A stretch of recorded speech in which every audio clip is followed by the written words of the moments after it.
नमस्कार मित्रांनो, मी निखिल उर्फ निलेश सिद्धार्थ कांबळे तुमच्यासाठी आणखी एक कविता घेऊन आलेलो आहो। या कवितेतून मी एका शेतकरी बापाची व्यथा मांडण्याचा प्रयत्न केलेला आहे आणि त्या कवितेचं नाव आहे माझा बाप शेतकरी। बाप माझा राबतो रात्रंदिवस शेतात, तरी त्यांच्या पैसे उरत नाही रे खिशात। तो करतो जेव्हा रात्रंदिवस चाकरी, तेव्हा भेटते सगळ्यांना खायला भाकरी। म्हणतो आपण देशाला आहे माझा कृषी प्रधान, शेतकऱ्यांच्या आत्महत्या पाहून वाटत नाही राव खरं असेल हे विधान। बाप माझा शेतकरी बघत नाही ऊन वारा पाणी, तरी त्यांच्या ओटी फक्त मनाचेच गाणी। शेतकऱ्यांच्या सोबतीला कुणीच नसतं, जे काही असतं त्यांचं काबाड कष्टच असतं। कष्ट करून देशाला जगवतो माझा शेतकरी बाप, तरी त्यांच्या डोक्याला स्वतःच्या परिवाराच्या उदरनिर्वाहाचा का बरं असेल रे ताप। पीक लहानाचं मोठं केलं, पावसाने ते वाहून नेलं, आता कुणासमोर पसरवू रे हात, हाच विचार करतो माझा शेतकरी बाप। सरकारला हे का बरं कळत नाही, माझ्या कृषीप्रधान देशात शेतकऱ्यांच्या दौडीत काहीच उरत नाही। सगळे खायला निघाले सत्तेचं दान, कुणाचंच नाही रे शेतकऱ्याकडे ध्यान।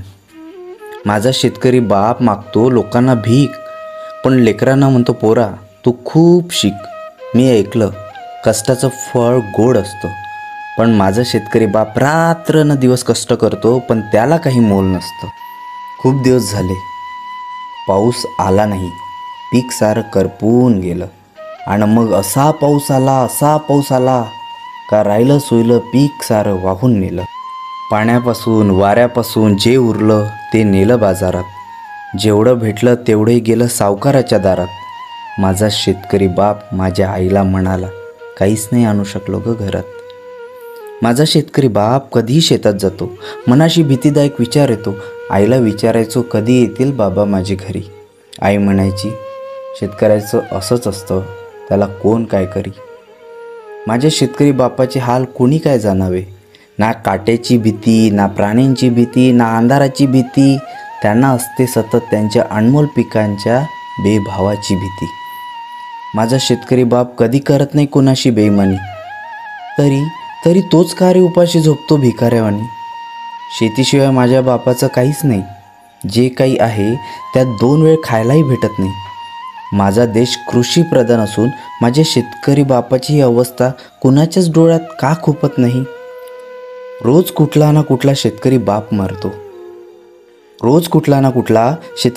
मरतो, पण त्याचा कुणालाच विचार नाही, तो असं का करतो।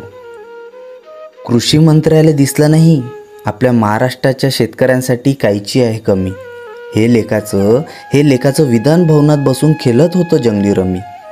कोरोनामुळे सगळा देश घरी बसला, पण माझा शेतकरी बाप रात्र आणि दिवस शेतात राबला। आता असं म्हणायला पाहिजे मातीशिवाय शेती नाही आणि शेतीसारखी कुठलीच भीती नाही। माझ्या शेतकरी बापाचे आहे फक्त एकच सांगणे, माझ्या शेतकरी बापाचे आहे फक्त एकच मागणे, नको आम्हाला भीक म्हणून तुमची कर्जमाफी, आम्हाला द्या आमच्या पिकाची चांगली भावभाजी।